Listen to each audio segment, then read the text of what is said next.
My ex-wife dragged me to court for child support. She thought she'd win easy money, until the DNA test turned the whole case upside down. I'm a 34-year-old male who met Sarah, a 31-year-old female, at my best friend Jake's wedding back in 2016. I was the best man, she was a bridesmaid, and yeah, I know how cliché this sounds, but bear with me. I was doing pretty well for myself at the time. I had a solid job as an IT consultant for a healthcare company. Those hospital systems don't update themselves. I had just bought my first house and was finally getting somewhere with my project car, a beat-up '67 Mustang that my dad and I had been restoring since I graduated college. Life was good, you know. The wedding was at this fancy vineyard place in Napa. Jake's wife comes from money. Sarah caught my eye during the rehearsal dinner. She was gorgeous, funny, and seemed really interested in what I did for a living. Looking back, I should have realized she was more interested in my salary than my job, but hindsight's 20/20, right? We hooked up after the reception. Classic wedding story, I know, but then we kept talking. She lived about an hour away from me and worked as a social media manager for this tech startup that was supposedly going to be the next Facebook for pet owners or something. I remember being impressed that she had this cool-sounding job in tech. Spoiler alert, the startup was basically 3 guys in a WeWork space burning through their parents' money. When the company inevitably went under 6 months later, Sarah was devastated. She called me, crying about how she'd put her heart and soul into this company. Translation, posted pictures of dogs on Instagram. By then we were officially dating, and I suggested she move in with me while she figured out her next move. I had the space, and her lease was up anyway. Classic mistake number 1, folks. Here's where I need to give you some background about Sarah that I wish I'd known earlier. She came from an upper-middle-class family where her dad paid for everything. And I mean everything. Private school, college, fancy car, credit card bills, you name it.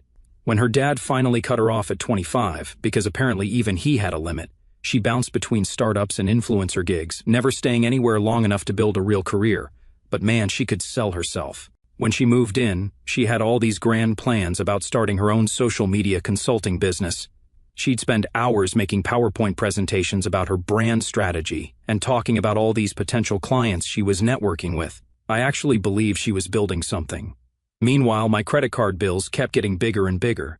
The first red flag I ignored, and there were many, was when she borrowed my card for some essential business expenses. Turned out these essentials were a $2,000 MacBook Pro, because you can't run a business on a regular laptop, a $500 ring light setup, and about $1,000 worth of clothes for business meetings that never happened. When I brought it up, she turned it around on me, saying I wasn't supporting her dream and that investment in yourself is the best investment. You know what's sad? I actually fell for it. I was making good money, around $120,000 at the time, had some savings, and thought I was helping someone I loved build their future.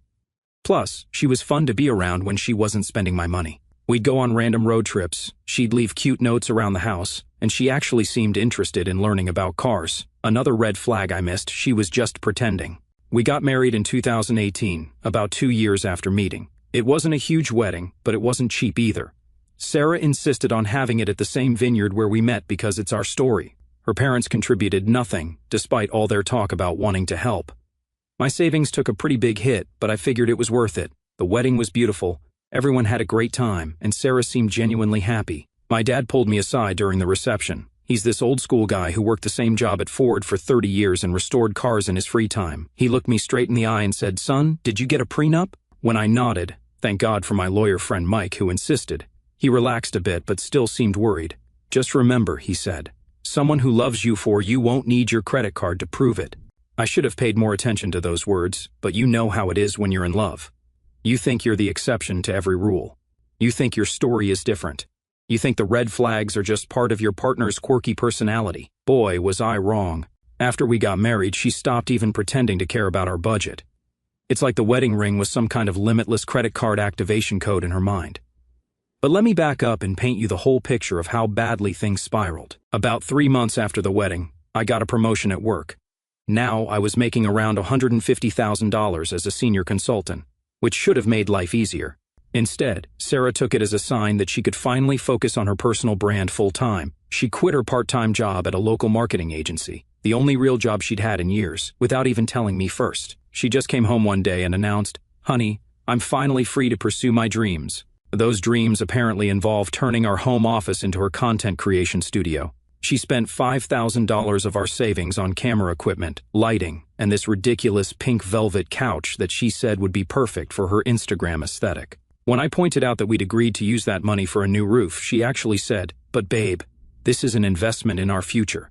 Do you want me to work in a space that doesn't inspire me?" Here's where it gets really fun. She started this YouTube channel about luxury lifestyle on a budget. Ironic, right? The crazy part? She was using my credit card to buy designer stuff for her videos, then returning most of it after filming.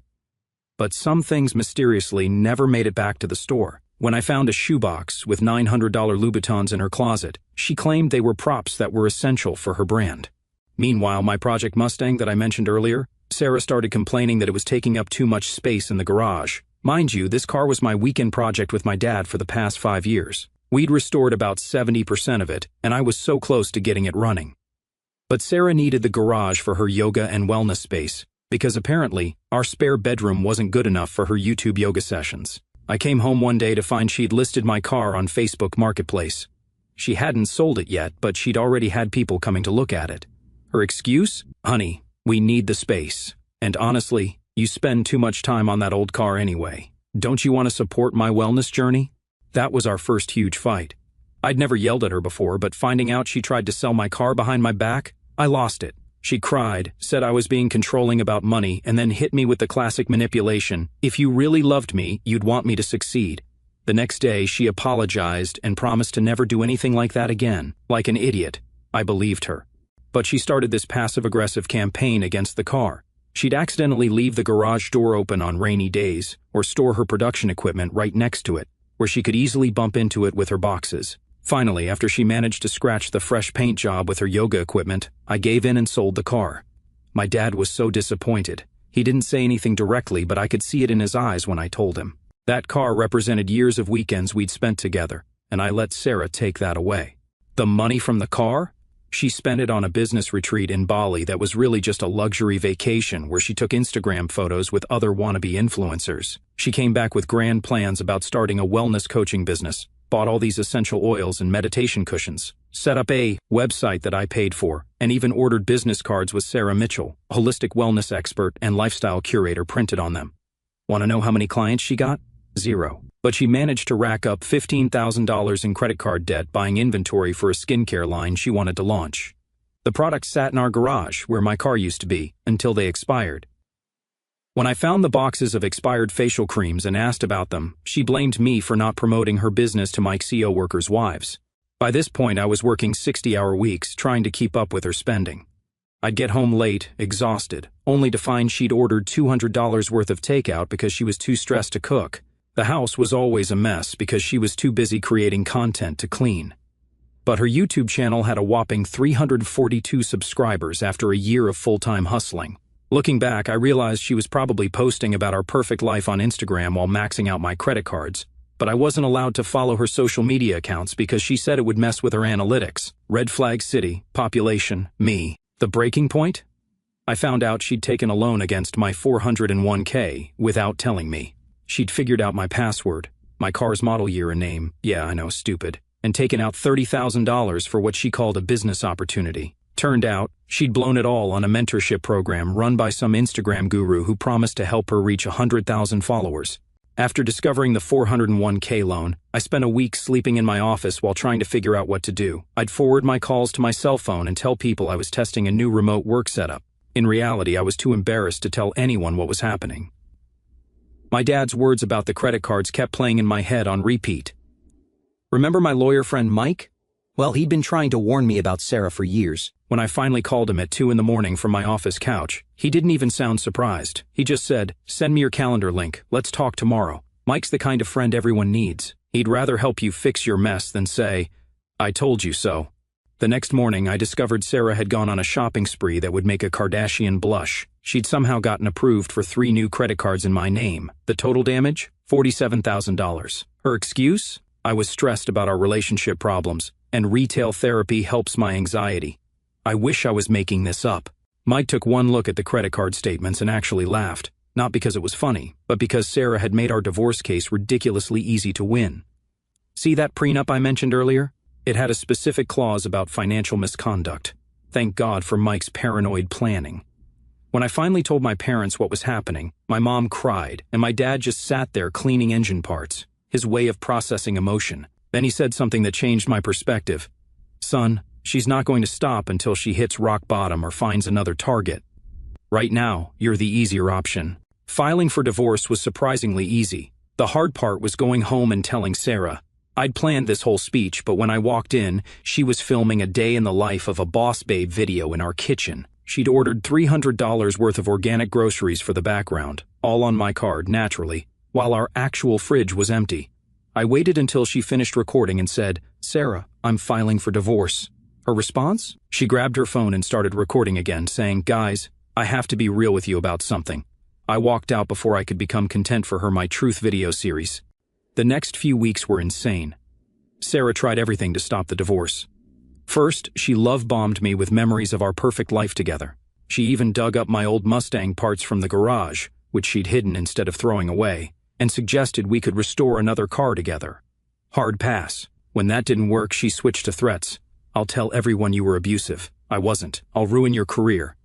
She tried, but my boss had met her at company parties and knew exactly what she was like. "I'll make sure no woman ever wants to date you again." Spoiler alert, that didn't work either. The worst part? She started a whole social media campaign about being a survivor of financial abuse. According to her posts, I was a controlling monster who wouldn't let her work or follow her dreams. Meanwhile, I had spreadsheets showing I'd spent over $200,000 supporting her various business ventures. Mike was worth every penny during this time when Sarah's lawyer, some guy she found on TikTok, tried to claim she deserved alimony because she'd sacrificed her career for our marriage. Mike pulled out her Instagram posts bragging about being a self-made entrepreneur. Can't claim you gave up your career when you're posting about being a girl boss every day. The divorce was finalized in early 2021. Thanks to the prenup and Sarah's documented financial misconduct, she got way less than she expected. She did get to keep her business equipment, the camera gear and that pink couch, and a small settlement that I agreed to just to get it over with. The last time I saw her in court, she tried one final manipulation. "I hope you know you're throwing away the best thing that ever happened to you," she said, fake tears in her eyes. I just replied, "The best thing that ever happened to me was Mike suggesting that prenup." The look on her face was priceless. I spent the next year rebuilding my life. I got promoted to senior management at work. Turns out working 60-hour weeks has some benefits. I started hitting the gym again. Amazing how much time you have when you're not funding someone else's Instagram career. And even bought another project car, a '70 Chevelle that needed some love. My dad and I spent weekends working on it, making up for lost time. Life was finally good again. I was dating casually, my credit score was recovering, and I'd almost forgotten about Sarah's existence. Almost. January 2023 started pretty normally. I was in a good place. The Chevelle was almost finished, work was going great, and I'd even started seeing someone new. More on that later. Then I got home one evening to find a certified letter in my mailbox. The return address was from the county courthouse, which immediately made my stomach drop. I opened it right there in my driveway, and I swear my brain short-circuited trying to process what I was reading. It was a petition for child support and custody arrangement. According to these documents, I had a 1-year-old son named Aiden James Mitchell. The petition claimed I'd abandoned my parental responsibility and needed to start paying support immediately. Here's the thing that really fried my brain. The kid was supposedly born in November 2021.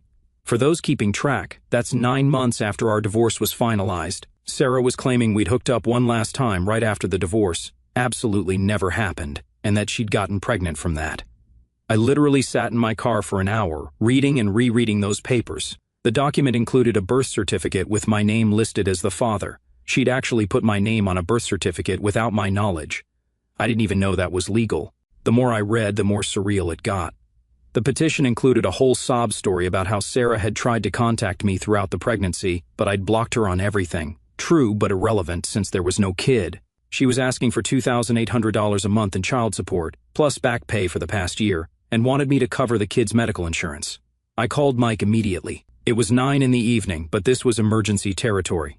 He answered on the first ring, because he's literally the best lawyer friend anyone could ask for. When I told him what was happening, he was quiet for a long moment, then said, "Don't do anything. Don't contact her. Don't post about this online. Come to my office first thing tomorrow." That night was probably the longest of my life. I couldn't sleep, kept thinking about how Sarah had actually gone and created a whole human being just to scam me. I mean, I knew she was manipulative, but this was next level. I found myself Googling how to prove you're not the father at 3 in the morning the next morning. Mike explained something that made my blood run cold. In our state, if you don't contest paternity within 30 days of being served, you can be legally declared the father by default, even without a DNA test. Sarah had timed this perfectly. She filed right after the holiday court slowdown, probably hoping I'd miss the deadline while the courts were backed up. But here's where it gets really wild. Mike started digging into the timing, and things weren't adding up. According to the birth certificate, the kid was born in November 2021, but our divorce wasn't finalized until March 2021. If we'd actually hooked up right after the divorce, like she claimed, the kid would have been born in December 2021 at the earliest. Mike pulled up Sarah's Instagram from a burner account we used to monitor her crazy and found posts of her clearly not pregnant at a music festival in May 2021. Either she had the world's fastest pregnancy or she was lying. We filed our response immediately, demanding a DNA test and challenging the birth certificate. But while we waited for the court date, Mike kept digging. He hired a private investigator. I was already in debt from the divorce, what was a few thousand more, to look into Sarah's recent past. That's when things got interesting. The PI found out Sarah had been living with some guy named Chris for most of 2022. Chris had been paying her child support under the table, about $1,500 a month, but he'd stopped paying around October 2022. Guess when Sarah filed her petition against me? Yep, December 2022. The PI also found Sarah's TikTok, because of course she had one. She'd been posting these dramatic single mom struggles videos about raising a baby alone while the father lives his best life. The comments were full of people supporting her and bashing the unnamed deadbeat dad, aka me, supposedly. She'd built this whole fake narrative about being abandoned during pregnancy. But here's the kicker. In one of her videos from July 2022, she accidentally showed a piece of mail on her counter. It was addressed to Chris Anderson, the same Chris who'd been paying her support. The PI tracked him down, and what he told us blew this whole case wide open. Now let me tell you about Chris and how Sarah's house of cards started tumbling down. Meeting Chris was surreal. Mike and I met him at a coffee shop outside of town, neutral territory, since we weren't sure if he was involved in Sarah's scam or another victim. Turns out, he was definitely a victim, and his story made my blood boil. Chris was a software developer who met Sarah at a Kio working space in early 2021, right after our divorce. According to him, she introduced herself as a digital marketing consultant who is building her own agency. Sound familiar? She was running the same playbook, just with a different target. She seemed so genuine, Chris told us, stirring his coffee absent-mindedly. He said she was focused on her career after leaving a toxic marriage where her ex wouldn't let her work. I nearly choked on my drink. She'd completely flipped our story, making herself the victim of the same thing she'd done to me. Chris and Sarah started dating in March 2021. By May, she'd moved into his downtown loft apartment. Then, in June, she dropped the pregnancy bomb. Chris was excited. He was 36, had a good career and wanted kids. Sarah played the perfect expectant mother, going to prenatal yoga classes and posting bump photos on Instagram. She even had Chris drive her to doctor's appointments, though he noticed she never let him come inside with her because of COVID restrictions. Here's where it gets wild. Sarah had been faking the entire pregnancy. She wore one of those silicone belly props for her Instagram photos. The PI found the purchase receipt on her Amazon account. She scheduled her appointments for times when the OB/GYN office was actually closed. Chris never questioned it because, well, who lies about being pregnant? In November 2021, Sarah told Chris she was going to visit her sister in another state for a women-only baby shower. A week later, she came back with baby Aiden, claiming she'd gone into early labor while at her sister's. Chris was disappointed about missing the birth, but was too excited about being a dad to question the story. For the next year, Chris played dad. He paid for everything: rent, baby supplies, Sarah's postpartum care, also known as shopping sprees. He even started a college fund for Aiden. Sarah had him completely convinced he was the father, though she always had excuses for why they couldn't add him to the birth certificate yet. "It's just paperwork," she'd say. "We know you're his dad, that's what matters." But cracks started showing. Chris noticed Aiden didn't look anything like him or Sarah. When he mentioned this, Sarah would get defensive and accuse him of not loving Aiden enough. Classic manipulation. Then Chris's mom, who's a nurse, started asking uncomfortable questions about the birth story. The timeline wasn't adding up. In October 2022, Chris finally insisted on a paternity test. Sarah threw a massive fit, accusing him of betraying their family, but Chris stood firm. He bought a home DNA test kit, and that's when Sarah showed her true colors. She disappeared one weekend while Chris was at a work conference, taking Aiden and most of her stuff. She left a note saying Chris's lack of trust had broken their family bond. Classic Sarah move. Chris tried to find them, but Sarah had blocked him everywhere. He stopped paying her unofficial child support and started looking for legal help. That's when she turned to her backup plan, me. But here's the crucial part. Chris had receipts. He documented everything after Sarah started acting sketchy about the birth certificate. He had text messages where she admitted to faking doctor's appointments. He had security camera footage from their building showing her wearing and removing the fake pregnancy belly. And most importantly, he had proof of all the money he'd paid her for his child. While all this was happening, the PI made another discovery. Sarah's sister, the one who supposedly hosted the baby shower, had been living in Australia since 2020. There was no sister's house, no baby shower, no early labor. The whole story was fiction. We also found Sarah's baby registry from 2021, registered under Sarah and Chris Anderson. She'd used Chris's last name, even though they weren't married. The registry was full of expensive items, most of which Chris had bought.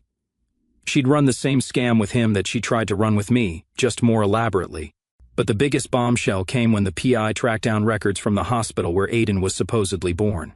There was no record of Sarah giving birth there. In fact, there was no record of her giving birth at any hospital in our state during that time period. That's when Mike's eyes lit up with that look lawyers get when they know they've got someone. "We need to subpoena the real birth records," he said. "I think I know what she did, and if I'm right, she's in serious trouble."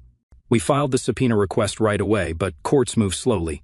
Meanwhile, our court date for the DNA test was coming up. Sarah's lawyer, still the TikTok guy, kept trying to delay it, claiming she was too stressed to handle a court appearance. The day before our hearing, Sarah made one last desperate play. She posted a tearful video on Instagram about how her abusive ex was trying to deny his own child, and asked her followers to pray for her strength. The comments were full of support and people offering to donate to her cause. Little did her followers know, everything was about to come crashing down. The morning of the court hearing, I was a nervous wreck. Even though we had solid evidence, Sarah had always been good at manipulating situations. I'd seen her talk her way out of crazy situations before, and part of me was worried she'd somehow do it again. Mike met me outside the courthouse early. He had this thick folder of evidence that he kept patting like it was his lucky charm. "Remember," he said, "let her talk. The more she says, the more she'll contradict herself." Chris was there too, looking like he hadn't slept in days. Can't blame him. Finding out you've been paying for a kid that might not even be yours would keep anyone up at night. Sarah arrived looking like she'd raided the humble single mom section of a costume shop, no makeup, hair in a messy bun, wearing what looked like scrubs. She'd never worked in healthcare a day in her life. She had Aiden with her, first time I'd ever seen him. Cute kid, but didn't look anything like her, which suddenly seemed very relevant. Her TikTok lawyer looked nervous, which was our first good sign. He kept whispering to her and showing her something on his phone. Later found out he'd just discovered some of the evidence we were about to present and was trying to convince her to settle. But Sarah, being Sarah, thought she could talk her way out of anything. The judge was this older guy who looked like he'd seen every trick in the book. When Sarah's lawyer tried to delay the DNA test again, claiming she had religious objections. Since when? The judge just stared at him until he sat down. Then Mike stood up and dropped the first bomb. "Your Honor, before we proceed with the DNA test, we have evidence that the birth certificate submitted to this court was fraudulently obtained." The judge raised an eyebrow. The universal signal for this better be good. Mike pulled out the subpoenaed hospital records, or rather the lack of them. There was no record of Sarah giving birth anywhere in the state. But that wasn't the bombshell. The real shocker was what the PI had found when he dug deeper into Aiden's background.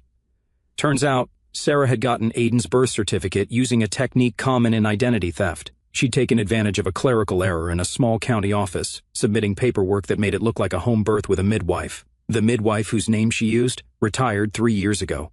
The address she listed, a vacant lot. But here's the part that made everyone in the courtroom gasp. We had proof that Sarah had been shopping around for a baby around the time Aiden was supposedly born. The PI found messages from her on various social media platforms, reaching out to pregnant women about private adoption. Some of these women had come forward when they saw her posts about being a single mom. Sarah's face went through about 50 different expressions as Mike laid out the evidence. When he showed screenshots of her wearing the fake pregnancy belly in different states, thanks to Chris's security cameras, she actually tried to object, saying the footage was taken out of context. The judge shut her down hard. "Miss Mitchell, unless you're about to explain how security footage can misrepresent a fake pregnancy belly, I suggest you let your counsel do the talking." Her lawyer looked like he wanted to disappear. Can't blame him. He was probably realizing he was way out of his depth. When Mike presented the proof that Sarah had been simultaneously claiming Chris and me as Aiden's father, the lawyer actually started packing up his briefcase. Then came the moment that broke Sarah's performance. The judge asked her directly, "Miss Mitchell, can you provide any medical documentation of your pregnancy and delivery?" Sarah started her usual act, tears welling up, voice shaking. "Your Honor, I was very traumatized by the birth experience. I didn't keep records because..." The judge cut her off. "That's not what I asked. Do you have any medical proof that you gave birth to this child?" For the first time since I'd known her, Sarah was completely speechless. She looked around the courtroom like she was searching for an escape route. Then she did something I never thought I'd see. She broke character completely. "This is ridiculous," she snapped, her humble mom voice replaced by the entitled tone I remembered from our marriage. "I don't have to prove anything to you. That home birth was totally legal." Mike was practically grinning. "Your Honor, we have one more piece of evidence." He pulled out one last document, the real bombshell that would end this once and for all. Mike handed the judge a file containing police reports from a small town about 3 hours away. In November 2021, right when Sarah claimed she'd given birth, there had been a series of reports about a woman matching Sarah's description hanging around the local hospital's maternity ward.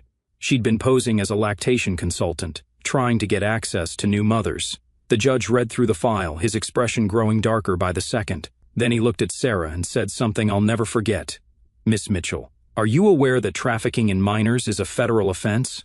The entire courtroom went dead silent. Sarah's lawyer actually stood up and said, "Your Honor, I need to withdraw as counsel. I can no longer represent Miss Mitchell in this matter." Then he straight up packed his briefcase and walked out. Never seen anything like it. Sarah started to panic. "This is all a misunderstanding," she screamed. But Mike wasn't done. He had one more witness, a young woman named Jessica, who'd been admitted to that hospital in November 2021.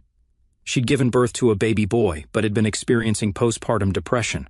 Sarah had befriended her, posing as a social worker, and convinced her to temporarily sign over guardianship of her baby while she got help.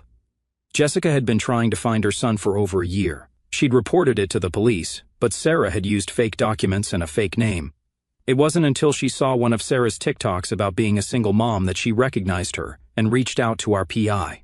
The judge immediately ordered DNA testing, not just to prove I wasn't the father, but to confirm if Aiden was Jessica's son. Sarah completely lost it. She tried to run out of the courtroom with Aiden, but the bailiff stopped her. She was screaming about how she was just trying to give him a better life, and how no one understands what it's like to want a baby so badly. The DNA results came back within a week through an expedited order. Aiden was indeed Jessica's son.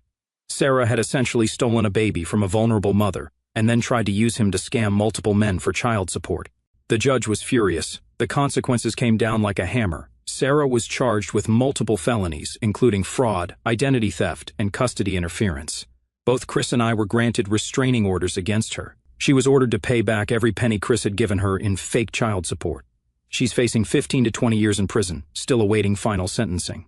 The judge referred the case to the FBI for potential federal charges. Jessica got Aiden back, and it turns out she's an amazing mom. She'd gotten treatment for her postpartum depression, and had been searching for her son non-stop.